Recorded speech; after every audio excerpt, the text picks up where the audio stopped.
Се поизвестно е дека покачување на минималната плата на 450 евра во првите 100 дена од владата нема да има. Премиерот Христијан Мицкоски е на ставот дека ова прашање добива политичка конотација и гледа синхронизација меѓу ССМ и опозицијската СДСМ. Во ребалансот на буџетот се е чисто, вели тој, а таму не се предвидени пари за повисока минимална плата. Гледам еден синхронизиран, би рекол, напад спротивен и на закони, и на етика, и на принципи, и на се од страна на председател на Сојуз на синдикати и председател на најголема опозицијска партија.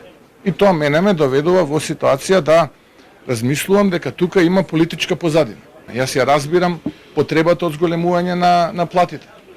Секој од нас живее од плата. И јас би сакал да и 5000 евра да биде платата просечно. Но треба да дојдеме до тоа. Имајќи предвид состојбата во буџетот која што ја оставија и непредвидените усогласувања согласно колективните договори, па мораше сега со ребалансот да се усогласуваат. Премиерот најави дека ќе седне со сите представници на легитимните синдикати за да разговара за платите и за условите. А 78% повисоки плати за функционерите изгледаат различно кога си опозиција и кога си на власт. Одлуката беше донесена во март минатата година, опфати над 1000 функционери и тежи над 15 милиони евра годишно.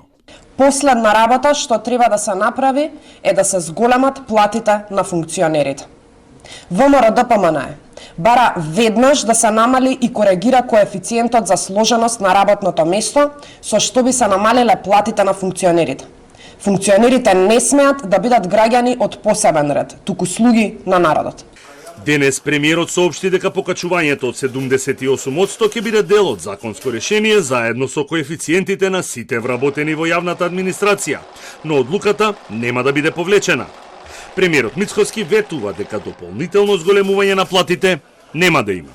Тоа зголемување од 78% ќе биде дел од законско решение кој што ќе би се најде набрзо пред пратениците во македонскиот парламент, вклучително и сите оние плати кои што се нивелирани согласно одреден коефициент и репер и се дел од платите кои што ги примаат вработените во јавната администрација. Дополнително зголемување, ви тврдам дека функционерите нема да имаат и покрај тоа што има законска одлука и покрај тоа што има нивелирање согласно закон и така натаму за следната година. Синдикатот остана единствениот кој е на ставот за повлекување на одлуката за зголемување на функционерските плати, а нивното официјално барање поднесено во август минатата година тврдат дека се уште стои во некоја фиока во собранието.